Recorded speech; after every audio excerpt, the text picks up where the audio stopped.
Continuing our coverage now on LiCycle's pause on construction of the Rochester Hub. Business and development reporter Dan Gross spoke with the company's CEO today following their third quarter earnings call. They reported just about $10 million in sales against $205 million in net loss. Dan joins us now in studio with more on all of this. Dan. Hi there, Adam. LiCycle CEO, his name is Ajay Kochhar, and we spoke for about a half hour.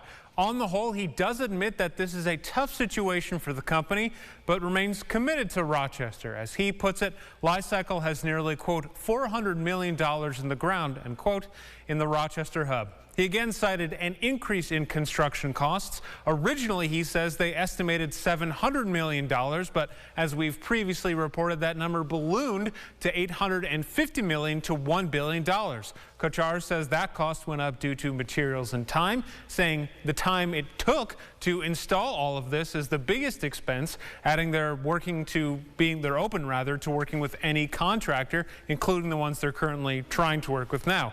He believes they acted quickly and added the decision did indeed come after the Monroe County executive's highly publicized visit.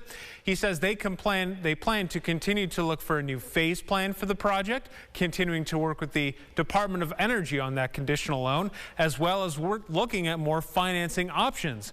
Last week we spoke, or earlier this week I should say, we spoke with Ethan Wade, a financial expert who said some of the language in the release on Monday indicated that bankruptcy could be on the table.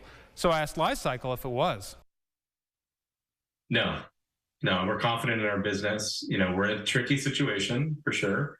I think had we continued and thought, okay, hey, maybe we can get the financing together, let's just keep going, you know, that sort of mindset, then we were flying pretty close to the sun.